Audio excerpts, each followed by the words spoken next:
Hello friends, welcome to my channel Agrify Study. Today lecture I will discuss about plant nutrients. आज की video में हम बात करेंगे how many plant nutrients required for plant their growth and completion of life cycles, कि plants के लिए कितने न्यूट्रिएंट्स की आवश्यकता होती है अपनी बढ़वार और अपनी जो उसका जीवन चक्र है उसको कंप्लीट करने के लिए। हम जब उन्हें क्लासिफिकेशन करेंगे उनका, तो सबसे पहले देखते हैं हम यहाँ पर बेसिक न्यूट्रिएंट्स। तो बेसिक न्यूट्रिएंट्स में आपके आते हैं कार्बन, हाइड्रोजन एंड ऑक्सीजन। ये जो तीनों एलिमेंट्स हैं ये बेसिक न्यूट्रिएंट्स के अंतर्गत आते हैं। एंड जो प्लांट का 96% जो भाग है वो भी इन्हीं न्यूट्रिएंट्स के द्वारा बना रहता है। एंड यहाँ पर आप बात करेंगे मैक्रो न्यूट्रिएंट्स की। तो मैक्रो न्यूट्रिएंट्स में आपके NPK, calcium, magnesium and sulphur आता है। इसमें भी क्या होता है कि जो मैक्रो न्यूट्रिएंट्स हैं उनको दो भागों में डिवाइड किया गया है। एक है इसमें प्राइमरी न्यूट्रिएंट्स, इसके अंतर्गत आपको नाइट्रोजन, फास्फोरस एंड पोटास देखने के लिए मिलता है। एंड दूसरा है इसके अंतर्गत सेकेंडरी न्यूट्रिएंट्स, इसमें आते हैं आपके calcium, magnesium and sulphur. And third category यहाँ पर है माइक्रो न्यूट्रिएंट्स। माइक्रो न्यूट्रिएंट्स के अंतर्गत क्या आता है आपका iron, manganese, copper, zinc, boron, chlorine, molybdenum and nickel. And अब मैं बात करता हूँ यहाँ पर एक चौथी कैटेगरी है फंक्शनल न्यूट्रिएंट्स। ठीक है, तो फंक्शनल न्यूट्रिएंट्स कौन से न्यूट्रिएंट्स होते हैं ये देखिए कि any mineral element that functions in plant metabolism. ठीक है, वेदर और not it's action is specific. इसका मतलब ये है कि यदि कोई भी एलिमेंट है जो प्लांट के मेटाबॉलिज्म में फंक्शन क्रिया करता है या नहीं करता, या उसका कोई स्पेसिफिक पर्पज़ के लिए हम जब उसे अप्लाई करते हैं तो वो आता है फंक्शनल न्यूट्रिएंट्स के अंतर्गत। तो ये जो टर्म है फंक्शनल न्यूट्रिएंट्स ये दिया था निकोलस ने।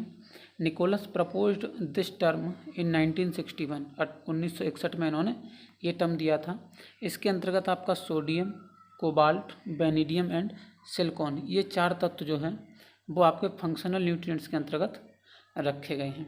एंड अब मैं बात करूँगा यहाँ पर इन न्यूट्रिएंट्स की मोबिलिटी की, कि कौन सा जो न्यूट्रिएंट्स है वो प्लांट में मोबाइल है, हाईली मोबाइल है, लेस मोबाइल है एंड इमोबाइल है।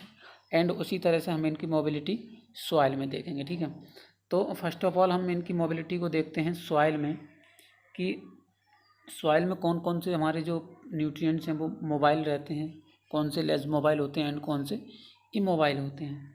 तो यहाँ पर आप देखेंगे इनको तीन भागों में कैटेगराइज किया गया है। एक है mobile, less mobile and immobile. ये है न्यूट्रिएंट मोबिलिटी इन सॉइल की बात कर रहा हूँ मैं।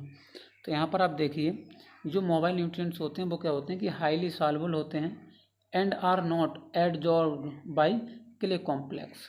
एंड ये जो न्यूट्रिएंट्स होते हैं ये क्ले कॉम्प्लेक्स के द्वारा एडजॉर्ब नहीं होते हैं। ठीक है, इनके अब एडजॉर्प्शन में क्या रहता है, एब्जॉर्प्शन प्रोसेस जो होती है इसमें चाहे ठोस, लिक्विड या गैस कोई सी का भी कोई पदार्थ है उसकी क्या होती है कि एक चिकनी परत सी बन जाती है। ठीक है, जब परत बन जाती है एक जगह पर तो उसे हम एडजॉर्प्शंस प्रोसेस के अंतर्गत रखते हैं। तो ये क्या करते हैं कि क्ले कॉम्प्लेक्स पे एडजॉर्प्शन नहीं होता है इनका।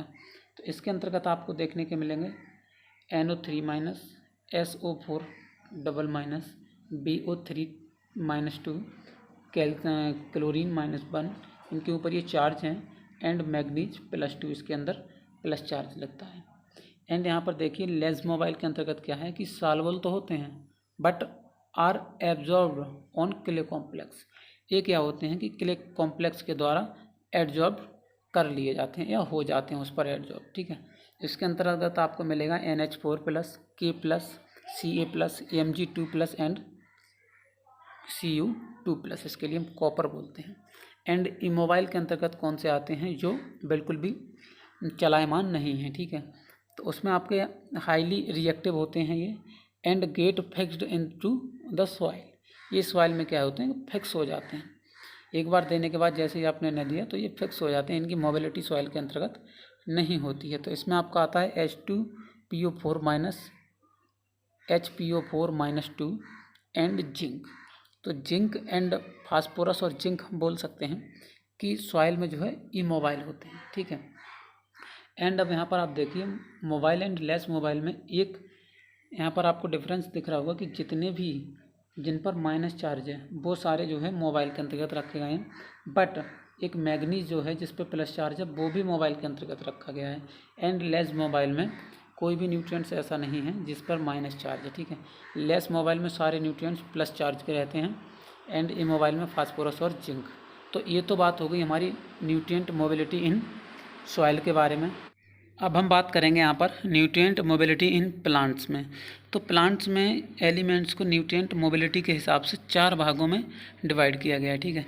एक तो हैं आपके हाईली मोबाइल, एक होते हैं मॉडरेटली मोबाइल एंड एक होते हैं लेस मोबाइल और एक होते हैं इमोबाइल। तो जो हाईली मोबाइल न्यूट्रिएंट्स हैं उनके अंतर्गत रखा गया है एनपीके के लिए, ठीक है।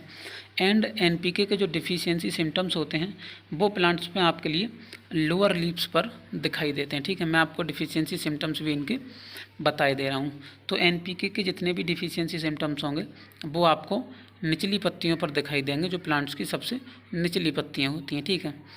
एंड अगर आप बात करेंगे मॉडरेटली मोबाइल की, तो मॉडरेटली मोबाइल जितने भी जो जिंक आता है इसके अंतर्गत, जिंक के आपको डिफिशियंसी सिम्टम्स जो है वो प्लांट्स की निचली लीफ से थोड़े ऊपर दिखाई देते हैं, ठीक है। निचली लीफ से थोड़े ऊपर दिखाई देते हैं आपके लिए जिंक के सिम्टम्स।